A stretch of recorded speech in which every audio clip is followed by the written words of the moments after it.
연월TV 파수꾼 동지 여러분, 파수꾼의 주말밤 연월TV 목사입니다.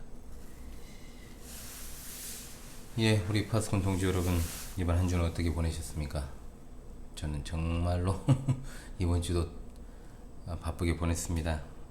이 영상에 대한 녹화는 성경교리학교 둘째 날 일과를 마치고 밤중, 아주 깊은 밤이죠, 하고 있습니다. 역시나 또 옆에 자고 있죠. 산행을 하진 않았지만 그래도 오늘 바깥 활동을 하느라 상당히 힘들었을 것입니다. 그래도 즐거워하니 그것으로 족합니다. 참으로 무더운 날씨가 계속되고 있습니다. 엊그제가 입추였는데 입추를 기점으로 조금은 아주 미세하게 기온이 떨어진다고 생각을 합니다만, 그럼에도 불구하고 말복까지는 맹렬하지 않을까 생각을 합니다. 예, 여러모로 어려운 가운데서도 이번 주 구원의 여정에서 여전히 주님의 뜻을 따라 힘껏 살아내시는 일에 최선을 다하셨습니까? 우리에게 주어진 주말밤은 지난 한 주간의 모든 것들을 돌아보고 또한 하나님 앞에서의 삶의 자세를 다시금 생각하는 계기가 되어야 될 것입니다. 오늘은 2024년 8월 10일 토요일입니다.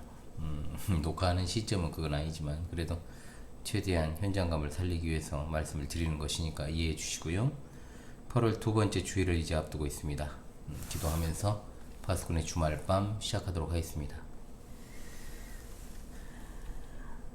한 주 동안도 하나님께서 택한 백성들에게 주신 귀한 은혜의 시간을 곱씹으며 또한 돌아보는 주말밤을 맞이할 수 있도록 인도해 주시니 참으로 감사합니다. 지난 8월 첫 주간도 하나님의 은혜와 사랑 안에서 변함없이 우리와 함께 하신 하나님 감사합니다. 특별히 신앙 수련회 그리고 성경교리학교 캠프를 무사히 시작하고 또한 진행할 수 있도록, 마무리할 수 있도록 인도해 주셨사오니 이제 2학기와 하반기를 준비하며 더욱더 하나님 앞에서 주의하고 깨어 살아갈 수 있기를 원합니다. 오늘도 파수꾼의 주말밤을 통해서 하나님의 계시된 진리인 시편의 깊은 뜻을 깨닫는 은혜의 시간을 갖고 주님이 주시는 단잠을 자며 달콤한 꿈을 꾸고 주님이 허락하신 은혜의 주일 맞이하고자 합니다. 성령께서 변함없이 시간 함께 하시고 시작과 끝을 주관하심으로 오직 여호와의 율법을 즐거워하여 그의 율법을 주야로 묵상하는 자들로 서게 하시고 이 험악한 시대에도 변찮은 믿음으로 흔들리지 않으며 굳건하게 서서 우리 주의 사도들의 말로나 편지로 가르침을 받은 신앙의 전통을 지켜나가는 신실한 파수꾼들로 끝까지 서게 도와주시옵소서.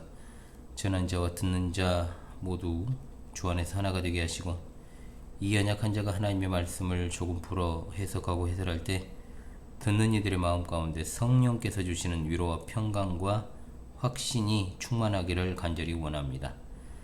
여름 사역 이후 보다 성숙한 모습들로 주님의 권속들과 동지들을 조우하기 원하오니 은혜를 더하여 주시옵소서. 모든 영광을 홀로 받아옵소서. 우리 주 예수 그리스도 이름으로 기도합니다. 아멘. 오늘은 시편 13편입니다. 시편 13편을 제가 먼저 낭송하도록 하겠습니다. 시편 13편 1절로 6절입니다. 여호와여, 어느 때까지니까 나를 영원히 잊으시나이까? 주의 얼굴을 나에게서 어느 때까지 숨기시겠나이까? 나의 영혼이 번민하고 종일토록 마음에 근심하기를 어느 때까지 하오며 내 원수가 나를 치며 자랑하기를 어느 때까지 하리이까? 여호와네 하나님이여, 나를 생각하사 응답하시고 나의 눈을 밝히소서. 두렵건대 내가 사망의 잠을 잘까오며 두렵건대 나의 원수가 이르기를 내가 그를 이겼다 할까오며 내가 흔들릴 때 나의 대적들이 기뻐할까 하나이다. 나는 오직 주의 사랑을 의지하였사오니 나의 마음은 주의 구원을 기뻐하리이다. 내가 여호와를 찬송하리니 이는 주께서 내게 은덕을 베푸심이로다. 아멘. 오늘은 시편 13편의 내용을 들여다보고 말씀을 통해 주시는 교훈을 적용하도록 그렇게 하겠습니다. 시편 13편은 원수들이 극심한 고통으로 시달리는 다윗 자신을 공격하는 그 상황 속에서 다윗이 하나님께 올려드린 탄식 시편이라고 할 수 있습니다. 이 시편은 탄식과 간구와 신뢰 그리고 확신, 찬양의 맹세 등 그런 요소들을 골고루 갖춘 개인의 어떤 탄식 시편의 전형적 패턴이라고 볼 수 있겠습니다. 역시나 배경은 알기 어렵습니다. 적어도 다윗의 상황이 생명의 위협, 즉 죽음의 위협을 느낄 정도의 심각한 질병에 걸렸거나 또는 다윗의 원수들이 그를 갖다가 심하게 육체적으로 심적으로 고통을 주는 그런 상황에 처해 있다라고 볼 수 있죠. 그래서 다윗의 원수들은 그런 어떤 어려움에 처해 있는 다윗의 모습을 보고 자신들이 다윗을 이겼다라고 하면서 자랑했을 것입니다. 만일 3절이 질병을 가리키는 것이 아니라 다윗의 원수들에게 쫓기면서 당하는 내외적인 고통을 가리키는 것이면 그것은 고난이 길어짐에도 불구하고 자신을 돌보시지 않고 버리신 것 같은 하나님의 부재 상황을 가리킨다라고 봐야 되겠습니다. 역시나 3편에서 14편의 그룹의 신편들과 같은 용어를 공유합니다. 공통된 주제가 잘 드러나고 있습니다. 그것은 각 연을 살펴보면서 그 부분을 상고하면 될 줄로 압니다. 특별히 다른 시편들에서처럼 여기서도 하나님과 가련한 의인들을 무시하고 조롱하는 악인들의 말이 인용이 되고 있습니다. 이들은 14편에서 묘사하는 어리석은 자들이요 사랑으로 가난한 자를 돌보시는 하나님과는 정반대가 되는 자들이죠. 자, 그렇다면 본격적으로 이 본문을 살펴보도록 합니다. 일단 표제어부터 보시죠. 표제어는 다윗의 시 인도자를 따라 부르는 노래입니다. 다윗이 지은 시로서 후에 예배 시간에 사용될 때 예배나 찬양을 인도하는 레위인이 부르거나 레위인을 따라 부르도록 했다고 보는 것이 일반적입니다. 자, 먼저 1절로 2절의 첫 연을 보겠습니다. 탄식하는 내용이 나옵니다. 그 탄식하는 내용은 여호와 하나님의 침묵과 육신의 고통과 원수의 공격입니다. 1절로 2절은 어느 때까지니까 라는 이 똑같은 외침으로 시작을 하는데 네 번의 이 강렬한 탄식이 이어지면서 이제 이것이 하나의 연을 이루게 되죠. 이 외침은 의문사이지만 강렬한 탄식입니다. 얼마나 고통스럽고 절박한지 이것을 잘 표현하고 있는데 1절이 다윗이 이제 그 고통을 돌아보시지 않는 여호와에 대한 탄식이라고 한다면 2절은 다윗의 고통과 원수에 대한 탄식으로 이루어져 있습니다. 1절은 고통당하는 다윗을 돌보시지 않는 하나님에 대한 비슷한 탄식을 표현하는 두 개의 행위입니다. 즉 다윗은 이 탄식을 여호와를 부름으로 시작을 하고 있죠. 오랫동안 지속되는 그 고난에도 마치 계시지 않은 것처럼 눈을 감으신 것처럼 정말로 그런 상황 가운데 놓여 있는 그가 여호와를 떠나는 것이 아니라 오히려 부르고 있다는 겁니다. 왜냐? 그분은 지금까지 경험했던 하나님의 말씀과 행동을 통해서 이 모든 상황을 주관하시는 분이 하나님이심을 믿기 때문입니다. 그런 점에서 언제까지입니까? 라는 탄식은 상황 자체를 하나님께 올려드리는 믿음의 표현이고 또 극도로 어려운 상황 속에서도 하나님을 부르면서 인내하고자 하는 의지의 표현이 되겠습니다. 1절에 나오는 이 두 탄식, 하나님이 실제로 자신을 잊었거나 자신을 떠나셨다 이 사실을 말하는 것이 아니라 계속되는 고난 속에서도 하나님의 침묵에 대해서 느끼는 그 느낌을 그대로 표현한 것입니다. 여호와의 잊으심과 얼굴을 숨기심은 호의를 거두거나 또는 심판하시는 행동에 대한 비유다라고 할 수 있습니다.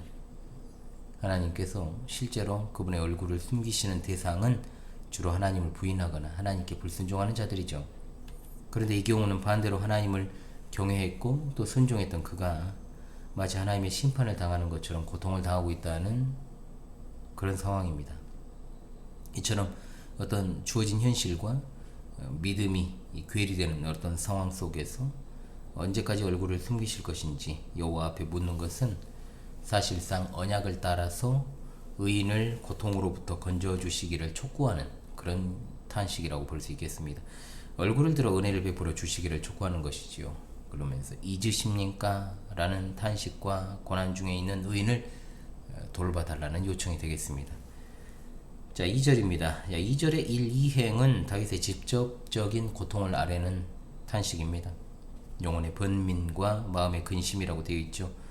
뭐 이것만 가지고는 어떤 고통인지 우리가 알기 어렵습니다. 3절의 강구를 토대로 할 수 있는 것은 이것이 육신의 질병이든 원수들의 공격이든 아니면 하나님께서 그에 대해서 침묵하시는 것에 대한 어떤 고통이든 분명 전인적이고 극심한 고통인 것으로 보이고 그것을 강조하는 것이 바로 1, 2행이다. 다윗은 자신의 고난이 길어질 때 자신이 어떤 죄를 저질러서 그런 것인지 걱정하거나 하나님이 오랫동안 도와주지 않는 상황을 어떻게 이해해야 할지 많은 생각을 했을 것으로 보이는데요.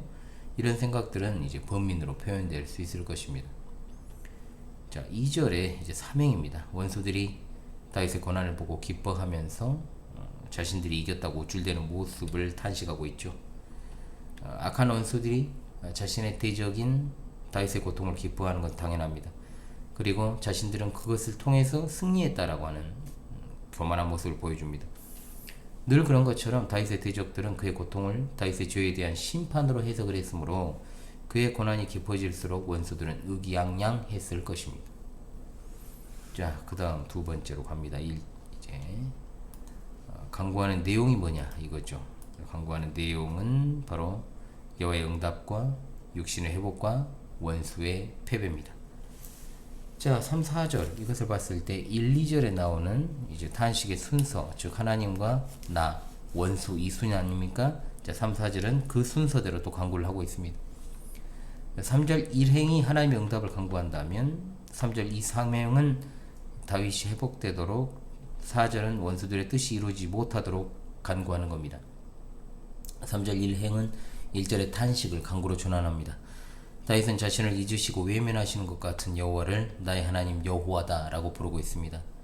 나의 하나님이라는 말 속에서 다윗의 하나님, 나아가 하나님의 언약 백성 이스라엘 사이에 어떤 친밀함이 표현되어 있죠. 지금까지 다윗과 이스라엘을 부르시고 돌보신 주인 되시는 하나님께 대한 고백이자 지금은 언약을 통해 약속하신 것과 반대되는 것처럼 행하시지만 여전히 나의 하나님으로 언약에 신실하실 것을 요청하는 호칭입니다. 1절과는 반대로 다윗은 자신을 생각하시고 응답하실 것을 강구하고 있습니다. 자신에 관한 관심과 구원의 행동을 촉구하는 거죠. 여기에 나오는 생각하다라고 하는 히브리어 동사 나바트입니다. 여기서 다윗이 얼마나 큰 고통을 당하고 있는지, 얼마나 그의 원수들이 정말로 억울하게 그를 공격하고 있는가에 대해서 하나님께서 헤아리시는 것을 의미하죠. 이런 헤아림은 자연스럽게 응답하는 동사로 연결이 됩니다. 자, 3절 2행, 2절 1, 2행에 상응하는 강구라고 볼 수가 있겠습니다. 1행에서 말한 기도응답이 1차적으로는 다윗을 현재 고통에서 회복시키는 것임을 보여줍니다. 나의 눈을 밝히소서라는 말은 살아갈 힘을 회복시켜 달라는 것이요, 또한 건강을 회복시켜 달라는 강구로도 볼 수 있습니다. 눈은 신체 전체를 대표하는 환유로 사용된 겁니다. 눈이 어두움은 질병에 걸리거나 해서 심신이 고통당하고 지쳐있는 상태를 비유적으로 표현하는 거죠. 잠은 죽음에 대한 비유로 자주 사용되었습니다. 이 말을 문자 그대로 본다면 다윗은 소생 가능성이 없다고 할 만큼 참으로 심각한 질병 또는 고통을 당하고 있다. 그래서 이 질병이 아니라 고통이라고 할지라도 이것은 그야말로 사망의 잠이라고 부를 만큼 고통스러운 상황임을 보여주는 겁니다. 4절은 2절 3행에 대한 간접적인 강구가 되겠습니다. 하나님께서 다윗의 탄식과 강구에 응답하심으로 다윗을 회복시켜 주셔야 하는 두 번째 목적이 다윗의 대적들이 자신의 고통이나 죽음으로 기뻐하거나 자랑하지 못하도록 하기 위함임을 밝히고 있죠. 의인이 고통 속에서 그대로 죽는다면 의인을 핍박하거나 시기하던 악인들은 그 죽음을 하나님의 심판이 최종 확정된 것으로 자랑하며 이겼다고 기뻐할 것이기 때문입니다. 이런 강구에 다윗이 현재 당하는 고통이 죄 때문이 아니고 하나님의 말씀대로 살려고 하는 자에게 임한 도무지 이해하기 어려운 고난이라는 인식이 여기에 깔려 있다는 거죠. 그런 상황에서 죽는다? 하나님의 공의도 아니고 그것은 악인들만 기뻐할 일이라는 항변도 들어있는 것입니다. 가령 여러분 생각해 보십시오. 다윗이 대적에게 쫓기다가 질병에 걸리거나 해서 죽어버린다면 당연히 사람들은 그것을 갖다가 뭐라고 해석하겠습니까? 하나님이 다윗을 떠나셨다. 하나님 하나님께서 다윗에게 내린 심판이다 라고 여기면서 그것을 통해서 자신들의 승리에 도취되고 말 것입니다. 세 번째입니다. 5절입니다. 여호와 하나님께 대한 신뢰와 구원에 대한 확신의 고백이 되겠습니다. 자, 5절은 다윗이 앞에서 탄식하고 간구한 대상이 하나님이심을 인식하고 하나님께 대한 신뢰를 고백하고 하나님의 구원을 확신하는 부분이 되겠습니다. 자, 이 신뢰의 고백은 앞에 탄식과 대조됩니다. 하지만 나는 이라는 말로 시작을 하죠. 상황과 반대되는 나의 확신을 강조합니다. 다윗은 고통을 당하면서도 하나님의 사랑을 의지한다라고 고백합니다. 그 사랑은 지금까지 하나님이 자신과 이스라엘이라고 한 나라에 보여주신 사랑이라 하면 원래 부부, 부모, 자식, 친구와 종 등의 관계에서 그 관계에 필요한 절대로 강요되지 않은 자발적 충성이나 신실함을 뜻하지요. 여호와께서 이스라엘을 선택하셔서 언약을 맺으시고 약속을 주신 것도 이스라엘의 자격 때문이 아니라 하나님의 사랑에서 비롯되었고, 이스라엘이 충성할 때든 불순종할 때든 그 언약의 약속을 신실하게 지키신 것도 하나님의 무한한 사랑에서 비롯된 것입니다. 다윗은 자신과 이스라엘이 경험한 이와 같은 무한한 하나님의 사랑에 기대어서 현재의 고난도 능히 이기게 하실 것을 믿습니다. 아멘. 원수들이 기뻐하지 못하도록 하나님이 다윗을 고통에서 구원하여 주심으로 다윗 자신이 기뻐하게 될 것임을 확신하는 거죠. 번민과 근심으로 가득했던 내 마음이 기쁨으로 가득하게 될 것임을 2절에서 확신합니다. 네 번째, 여러분, 찬양의 맹세입니다. 6절이죠. 찬양의 맹세에 대한 내용입니다. 자, 5절에 신뢰와 확신이 있었고요. 그리고 구원받은 후에 하나님께 찬양을 드리겠다는 맹세로 이어지는 내용입니다. 다윗은 먼저 여호와를 찬송할 것이라고 맹세하고 그 이후로 하나님이 자신에게 은덕을 베푸실 것이기 때문이다라고 말합니다. 다윗은 여전히 고통 가운데 있습니다. 하지만 하나님께서 거기서 건지시는 은혜를 베푸실 것이 확실하므로 구원받은 후에 성도들 앞에서 하나님께 찬송할 것이라고 맹세하는 것입니다. 이런 찬양의 맹세는 탄식시에서 자주 등장합니다. 하나님의 구원을 경험한 이스라엘, 그리고 시편을 노래한 이들, 구원에 대해서 간증하며 하나님께 감사와 찬송을 올려드립니다. 하나님께서 은덕을 베푸시는 것은 5절에 다윗이 신뢰한 하나님의 사랑을 그대로 보여주는데, 그것은 현재의 고통과 원수로부터 구원받는 것입니다. 이것은 3절 3행에서 원수가 내게 대항하여 자신을 높이는 것과 대조되지요. 자, 본문 해설은 이 정도로 하고요. 이제 이 시편을 통해서 우리에게 주시는 교훈을 받아서 적용하는 시간을 갖도록 하겠습니다. 자, 시편 13편은 본문을 통해 해설한 바와 같이 성도가 마치 하나님이 우리를 외면하시는 것 같은, 또는 눈을 감으신 것 같은 고난을 겪으며 대적들의 공격을 받는 절박한 상황에 놓여 있으면서도 여전히 하나님께서 우리와 함께 하시고 또한 구원의 사랑을 베푸실 하나님께 대한 신뢰와 확신 가운데 하나님께 그 고통을 아뢰고 거기서 구해 주시기를 기도해야 된다라는 사실을 우리가 큰 틀에서 교훈을 받게 됩니다. 첫째로, 성도의 고통 속에서 탄식은 하나님께 대한 믿음의 표현임을 기억합시다. 고난이 길어집니다. 계속 길어집니다. 그리고 사람들과 특히 대적들은 신자의 고난이 죄 때문이라고 수군거리죠. 하나님이 아무것도 해주지 않는 것처럼 보일 때 성도가 마치 하나님께 버림받은 것 같은 느낌을 받게 됩니다. 하나님의 의로우신 다스리심에 대한 의구심이 들죠. 이것을 겪었던 이 대표적인 이가 바로 욥 아닙니까? 하지만 당장 병을 치료해 주시지 않습니다. 또 불의한 악인들의 공격을 당장 물리쳐 주지 않습니다. 그럼에도 불구하고 성도가 해야 될 일은 무엇일까요? 우리에게 이해할 수 없는 고난을 허락하신 하나님의 뜻을 생각하고 하나님을 부르는 것입니다. 하나님께서 침묵하시는 것과 같은 상황에서의 답답함, 뭔가 마음에 어떤 고통, 그리고 악한 원수들의 불의와 중상모략을 죄송합니다. 온몸으로 받아내면서도 아주 늦은 밤이라 제가 약간 좀 피곤하려고 그러네요. 우리가 해야 될 일은 하나님께 그대로 그것을 다 쏟아내는 것입니다. 우리가 누구에게 나아가야 되겠습니까? 우리 주님께서도 고난 가운데 아버지께 탄식하셨습니다. 그리스도인들은 어떤 고난 속에서도 하나님을 신뢰하지 않고 불신하에 떠나지 않고 다윗의 애 그리고 주님의 모본을 따라서 하나님께 억울함을 쏟아내야 됩니다. 오직 하나님만이 우리의 부르짖음에 응답하시는 분이십니다. 하나님의 뜻과 정하신 때가 있음을 알고 믿고 계속해서 하나님을 부르고 또 불러야 될 줄로 믿습니다. 아멘. 두 번째, 고통 가운데서 우리는 하나님의 의로운 통치를 계속해서 촉구해야 될 것입니다. 여러분, 탄식만 하면은 그것이 거기에서 기도가 그쳐서는 안 되지요. 하나님의 사랑과 의가 의인의 회복과 악인의 심판을 통해서 이 땅에 드러나기를 간구해야 됩니다. 전능하신 하나님의 관심과 배려 안에 우리의 모든 문제의 해결책이 있는 줄로 믿습니다. 낙심은 사람을 불신앙에 빠뜨리고 불신앙의 결과는 영적인 죽음입니다. 불신앙은 영적으로 잠을 자는 것과 같습니다. 그것은 죽음에 이르는 잠이라고 할 수 있죠. 성도가 의와 선을 행하다가 낙심하거나 손이 피곤해지면 대적자들을 기쁘게 하는 꼴밖에 되지 않습니다. 따라서 우리가 하나님의 뜻을 따라서 살아가고 또한 대적들에 의해서 고난받을 때 우리는 하나님의 다스리심을 위해서 간구하고 고난 중에도 낙심하지 않고 우리를 생각하시고 늘 살펴주시는 하나님을 의지하고 의탁하며 우리의 눈을 밝혀주시기를 위해서 기도해야 될 것입니다.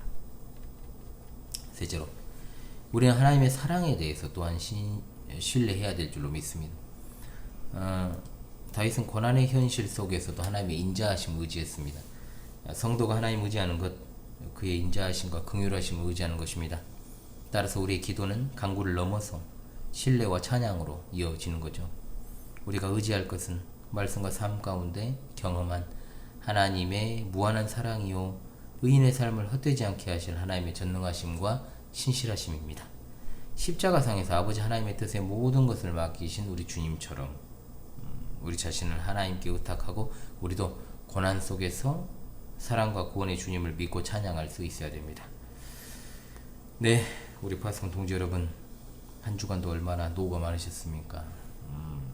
하나님의 구원을 기다리는 시편 13편의 다윗의 심정이 우리의 심정이 되기를 원하며 어떤 상황 속에서도 신실하신 하나님을 향한 그 신실함과 순전함을 잃지 않도록 합시다.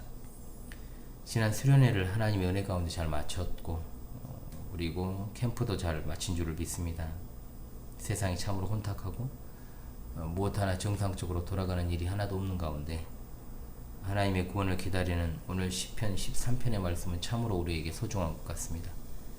우리 각자가 맞닥뜨릴 현실도 만만치가 않고 또한 우리에게 주어진 현실은 더욱 그러하죠. 교회로 우리를 불러주신 하나님의 은혜, 교회로서 살아가는 우리의 삶 더욱 소중합니다. 예배의 소중함, 교리 공부의 소중함, 그리고 함께하며 같은 것을 바라보며 같은 뜻으로 뭉쳐서 오직 성경의 원리대로 살아가는 삶의 행복, 여러분 그 무엇과 비교할 수 있겠습니까? 혹독한 여름 더위에 참 몸도 마음도 지쳐가는 일상, 가난한 서민의 삶은 더욱더 힘들죠. 그럼에도 그 끝은 오게 된다는 것을 생각합니다. 캠프를 교회에서 진행을 했습니다. 그런데 나름 괜찮았던 것 같습니다. 좀 구상이 되고 더 그런 것 같아요. 독서 캠프는 교회에서 이제 특별한 일이 아니면 교회에서 이제 숙박을 하기 때문에 뭐 그런 것도 있습니다만은 이제 학예 캠프를 교회에서 한 것도 오랜만인데 그렇죠. 그래서 괜찮았던 것 같습니다. 이번엔 이례적으로 둘째 날에 산행을 포기하고 그냥 자녀들을 즐거움을 주는데 좀 집중을 했습니다. 스트레스도 좀 풀고 나름대로 답답한 마음이 많이 있을 텐데 그래서 한번 또 하빈이를 생각해서도 또 그렇게 한 것 같습니다. 제가 몸이 힘들면 아이들은 즐겁게 된다는 걸 잘 알죠. 제가 몸이 힘들면 아이들은 즐겁습니다. 당연한 거예요. 이제 내일 주일에 지난 캠프 때 공부했던 것들을 질문하고 또 답하는 시간들을 갖습니다. 이 영상을 녹화하는 시점이 말씀드렸던 것처럼 둘째 날 밤인데 지금 자정이 넘어버렸기 때문에 이제 하루가 넘어가서 셋째 날 됐습니다.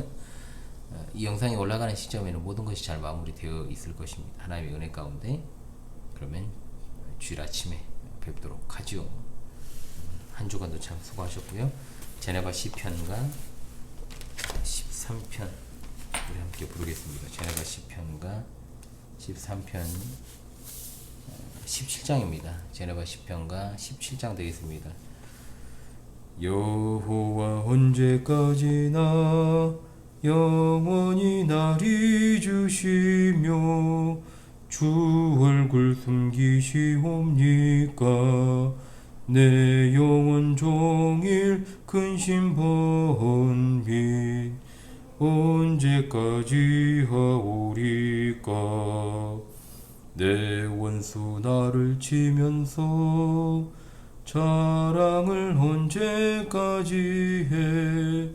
여호와 내 하나님이여 날 생각하사 응답하고